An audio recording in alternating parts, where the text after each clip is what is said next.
एक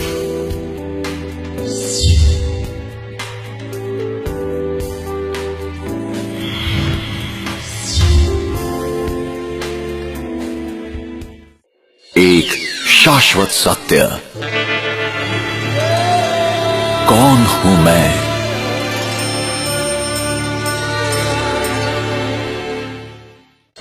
आज मानव विकास के जिस मुकाम पर आ पहुंचा है, वहां उसके लिए अब कुछ भी असंभव नहीं रहा।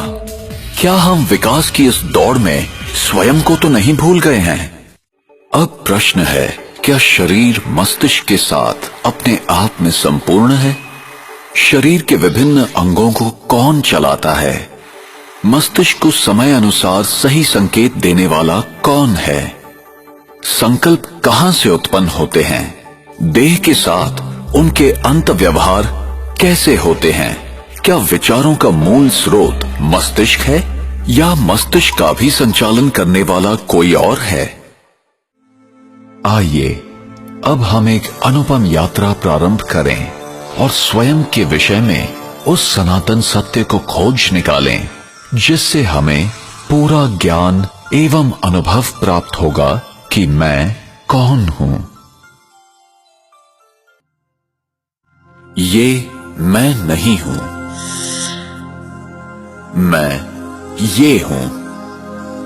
मैं एक आत्मा हूं, एक अति सूक्ष्म, अविभाज्य और अविनाशी चेतन दिव्य प्रकाश बिंदु रूप हूं। एक पराभौतिक सत्ता हूं। जब तक मैं आत्मा इस देह में हूं, तब तक ये कहा जाता है कि देह जीवित है। जब मैं आत्मा देह से निकल जाती हूं, तो शरीर शव हो जाता है। इस घटना को ही मृत्यु कहते हैं। किंतु फिर भी आत्मा तो अजर, अमर, अविनाशी है। वो सदैव जीवित है। मैं आत्मा मस्तिष्क के बीच में भ्रिकुटी के मध्य में स्थित हूं। यहीं पर विराजमान हूं। मैं आत्मा शरीर की सभी इंद्रियों का मस्तिष्क द्वारा संचालन करती हूं। भ्रूण जब तीसरे से 5वें माह का होता है, तभी उसमें जीवन शक्ति आती है। ये जीवन शक्ति ही आत्मा है। सामान्यतः जब आत्मा नए शरीर में प्रवेश करती है, तो पिछले जन्म के अनुभव, स्मृतियां और घटनाओं को भूल जाती है। इसकी दूसरी ओर मृत्यु क्या है? मृत्यु वो स्थिति है जब आत्मा शरीर छोड़ देती है। और आत्मा जब शरीर छोड़ती है, तो वो शरीर जो खून, हड्डी, मांस से बना हुआ आत्मा का वस्त्र है, एक पुतला मात्र रह जाता है, जो प्रकृति के पंच तत्वों में विलीन हो जाता है।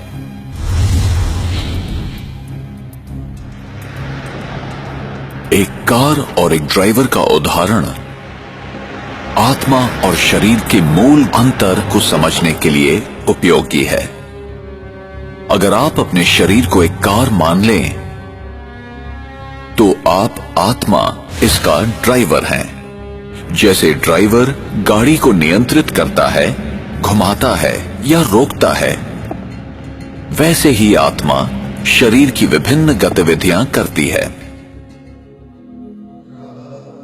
अब प्रश्न ये है कि मैं अपने आप को आत्मा कैसे महसूस करूं?